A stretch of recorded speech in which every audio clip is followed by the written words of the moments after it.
California's wildfires continue to burn across cities in the Golden State. We spoke to a student affected by the fires and how Tennessee works to prevent them. Records are being broken all across Tennessee athletes. We take a look at how your Vols have been doing this semester.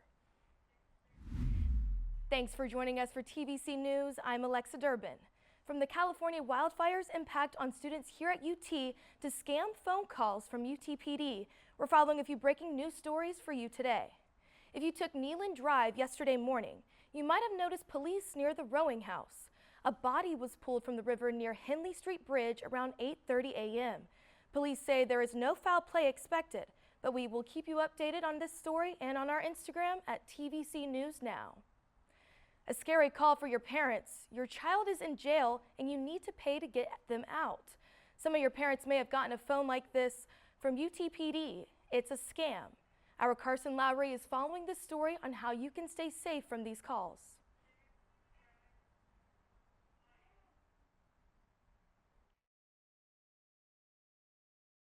Your child is in jail and you need to pay their bail. The University of Tennessee Police Department is never going to contact you and ask for payment, especially in the form of Venmo or PayPal or Green Dot card or any type of a gift card for that matter. And if you are contacted by an individual like this, hang up. It is definitely a scam.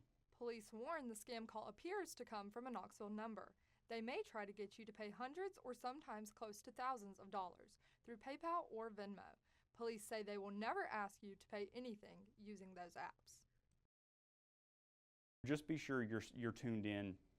You're also checking base with our department and those things like that, especially our social media. If you have questions like that, always come to the trusted source to ask. Earlier this month, a UT grad turned professional journalist covering the Los Angeles wildfires found a way to reach millions of people beyond her news station. Here's the front of your apartment complex.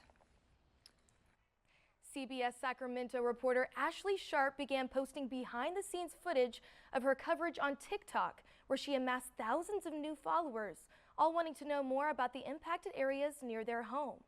A 2018 University of Tennessee graduate, Sharp opened up about how she connected to so many people during a devastating situation. I think that I've always tried to look for ways to first lead with compassion always in your reporting, so that you don't feel like you're just there to get a story or just there to get an interview, right?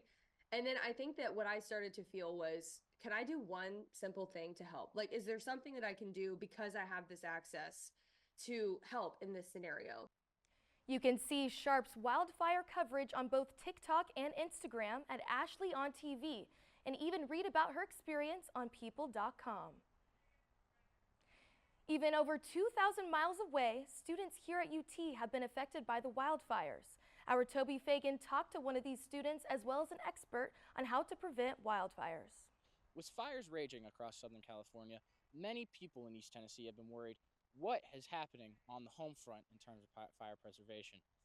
I spoke with Clay Winnick, a Pasadena resident and UT student, about what his experiences and his family's have been with the California wildfires. My aunt's house was burned down, and my other aunt had to evacuate all of her animals from her barn, and one of them ended up cutting its leg on the evacuation because it was just so scared and it ran into a barbed wire fence. But Clay's aunt didn't just lose a home. She lost a lifestyle. And along with many others in the Southern California area, things only seem to be getting worse. Ash coming down like it's snowing, dark gray skies, winds that would break windowsills, broken tree branches in the middle of the street. I even saw burnt cars that looked like they came from a movie set. Millions of homes being either devastated with smoke, being destroyed, people being robbed by burglars. I spoke with Matthew Jellicourse, a land area manager for the Tennessee Wildlife Resources Agency, and he told me how he and the Wildlife Resources Agency are helping to prevent wildfires in our area. You know, we're passing policy and directives that are gearing towards having responses to fires, having people that are knowledgeable knowledgeable on usage of fire and how to fight fire. One of the greatest things that fire does in a closed canopy forest, just been, clear-cut kind of forest or even brushland like we got outside the window here, is that it mitigates and removes that fuel level. That's what can cause catastrophic events like we had in Gatlinburg. Matthew explains how even you at home can take the preventative measures that they are taking here at the Tennessee Wildlife Resource Agency to better understand and protect yourself. I mean, they literally have a whole group of people that will come out to landowners, and the landowner tells them, hey, I want to put fire on the ground, or I want to do some type of greenbelt plan or something on my property where I'm reducing basal area trees, or I just want to come in and burn because I'm worried about potential someday for wildfire. And like I said, that is one good thing the state already does. If anybody was affected by these fires in Gatlinburg, they should know exactly what these folks are going through in California. You can visit tn.gov/agriculture/forest to find out what you can do to preserve our forests.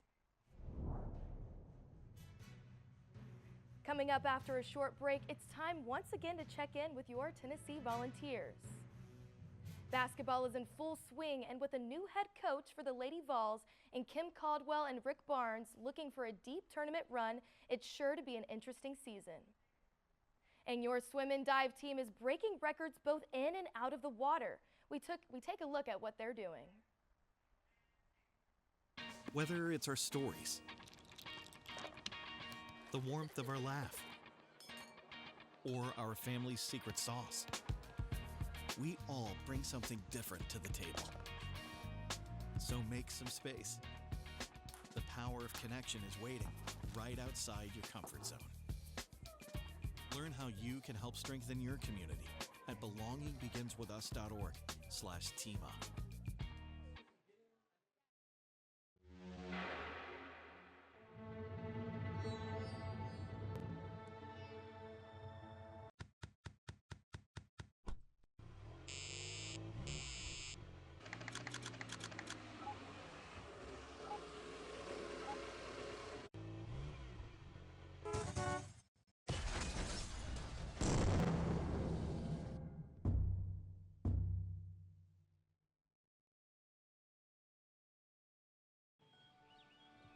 Be right there.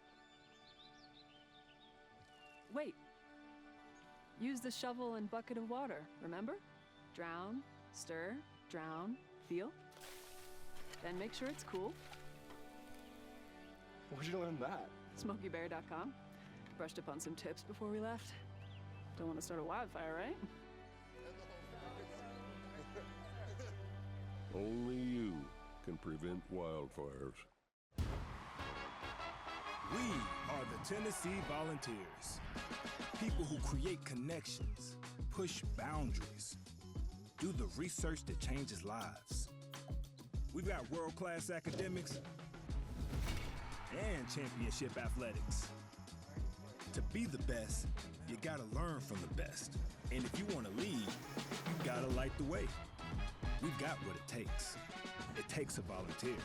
Welcome back to TVC News. After a long break, we are finally back to talk about your Tennessee Vols. Samara Carpenter joins us now. Samara, how are things for the Vols so far this semester? Thanks, Alexa. It is great to be back. From a devastating loss to record-breaking attendance, there's a lot to talk about in the world of sports. To start, it's been a tough week for the Vols after a 78-73 loss against the Kentucky Wildcats just this Tuesday. This is their fourth loss in 6 games, with losses to Auburn, Vanderbilt, and Florida. The boys in the orange and white did a season high of 45 three-point shots taken, only to make 11. Coach Rick Barnes had this to say. I know how hard these guys work at shooting the ball. And again, we want to take our shots, but it's got to be in how we talked about doing it. Before this loss, those students were really excited. Caleb Corvin and I had the chance to speak with the students before the game. What's up, y'all? I'm here with Caleb, and we're about to do a man on the street to see the people's take on the UT versus Kentucky game. How important is tonight's game for Kentucky or Tennessee season? What do you believe is at stake? I mean, it's a big game. It's a big rivalry. Oh my gosh, this is a big one. I think Kentucky might be Tennessee's biggest rival in basketball, when it comes to basketball at least. I think everything's at stake tonight. Need them SEC wins at all costs. I hate Kentucky more than the next person, so. Well, we need a big SEC win. As of late, not good how we lost to Florida. Tennessee, we just lost to Auburn. Disappointing loss to Vanderbilt, and they got embarrassed by Florida. So I think this is a key matchup in order to prove that, like, hey, we can still compete with the top dogs. We've always kind of had, I guess, a bad blood out for UK, but it's going to be a good game no matter what. What are the key matchup or players do you believe will break tonight's game? We need Mr. Chaz, man. It's a big game for Chaz. I think he's going to come out and dominate early. I think our two most important players tonight are going to be Zakai and Chaz. I think it's going to be a big coaching matchup. I don't think it's just a one-on-one game tonight. I think we all have to play good as a team, to be honest. Chaz needs to shoot that thing tonight or else it's not going to go our way. Zakai, all-around leader. He's our point guard, leader of the offense. Zakai, great defense on ball. If he can dish that out, get some threes going quickly, I think we'll be good. Barnes has been in this position before, 10-plus years at the head coach for us, but this is Mark Pope's first year as Kentucky. And, at Kentucky, they want to see him prove himself. If Tennessee wins tonight, do you think that they will be able to carry that momentum into the Florida game? God, I hope so. I think Florida's tough. They got us once, so I think we come back and go on a little streak here. Heat up before March. If we win tonight, we will totally gain momentum for Florida. I think so. I think we're going to whoop up on the Gators on Saturday, of course. After this, it'll get more confidence, and then we can come out and play like we should have played the first time against Florida. Florida games at home. We got checker TBA. Get our payback. Do you think that they are built or can work up to a deep run for the NCAA tournament? Yeah, I definitely think we'll make a deep run. I think we win for sure. I think it's all up to Mr. Rick Barnes getting some offense going. I think we have all the pieces. I think this year we have the team for it if we want to go for that run. I think this team has the experience and the depth needed to make a deep run. But I think another big thing is that if we can get hot at the right time, we've seen that in previous years. I mean, that's going to be the goal, to try to at least get Final Four or something, maybe a championship. So I think not just relying on key players, but kind of relying as a team moving forward. We dominate today, we dominate Florida, dominate every week until the national championship. Be sure to catch the UT versus Florida game this Saturday at 12 p.m. Eastern Time. Thompson Bowling will be checkerboarded, so be sure to know what color to wear. The Lady Vols played South Carolina Gamecocks on Tuesday, and while the loss stung, there was a better storyline. Kim Caldwell returned to the court with a warm welcome after welcoming her son just 7 days before. She only missed one game, a fall to Texas, and was featured on Good Morning America. Another record was broken in Tennessee athletics on this one. In attendance, Tennessee Swim and Dive held a dual meet against the University of Georgia last Saturday. 1,200 fans visited the Allen Jones Intercollegiate Aquatic Center to watch as the Lady Vols swim team extended their SEC dual meet win streak to 6 games with a 209-91 win over Georgia. As for the men's team, it was a 155-144 loss to the Dogs on Senior Day. Tennessee's Olympians and world record holder Jordan Crooks were honored at the meet. Sadly, that is all I have for you today. Thank you so much for watching. We'll kick it back over to Alexa for some more news. Thanks, Samara. Some exciting things are coming to Tennessee with some big UT names attached to it. We take a look at a big announcement for sports fans across the state. And a lucky group of UT students are getting the chance of a lifetime. It's what some aviation experts are calling the worst aviation. That's the sound. Imperfect. But every time you drive after drinking, the music gets drowned out. Your life sounds pretty great. Don't let a buzz ruin it. Buzzed driving is drunk driving. Don't drive buzzed. I don't think that many kids in my son's school even do it. He makes fun of his friend who vapes. He would never try it. She's into soccer. She's on the honor roll. She's just not the type. No way. No way. No way. No way, my kid would never vape. Get your head out of the cloud. Today, nearly 8,000 kids will start vaping. Maybe even yours. Learn about the dangers at talkaboutvaping.org. Hi, I'm Ryan Blaney, a third-generation race car driver, and we dedicate a lot of our time to going as fast as possible. But when my grandpa was diagnosed with Alzheimer's, it was a very unexpected bump in the road for us. It's important to notice if older family members are acting differently, experiencing problems with their memory, or having trouble with routine tasks.